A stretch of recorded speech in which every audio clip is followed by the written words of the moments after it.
This kit has been kindly supplied to me by Fanhome. If you'd like to build your own, there's a link in the description below.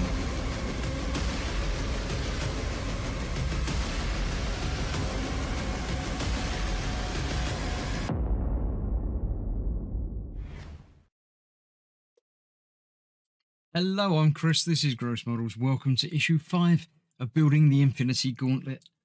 This time we have the palm of the gauntlet, part 1. So yeah, Adam Warlock we're talking about again. I shall read these at some point and figure out exactly who he is. But for now, I shall just flick ahead and continue. I recognise Thanos, but that's about it. Don't recognise the rest of them. The origins of Adam Warlock, there we go. I could read that and find out. I will, not now. I'll read it later. So yeah, there we go. All of that stuff about there. The palm of the gauntlet. This is the build series today, and that's it.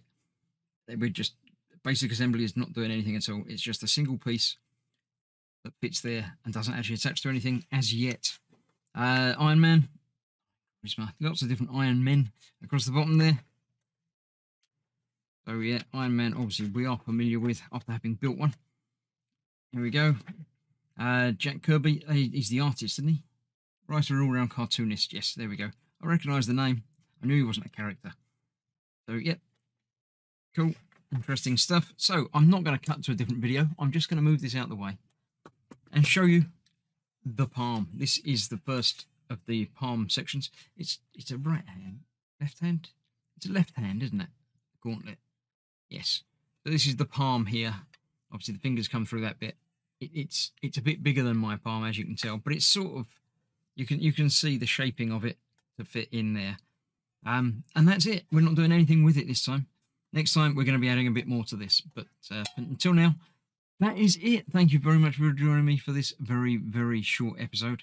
I shall see you soon for a slightly longer one, but there are other part works happening to keep you amused as well, and I am now on a daily release schedule, even including weekends. So there's always something for you to come back and watch during the day. Thank you very much. Stay safe. I'll see you soon. Bye-bye for now.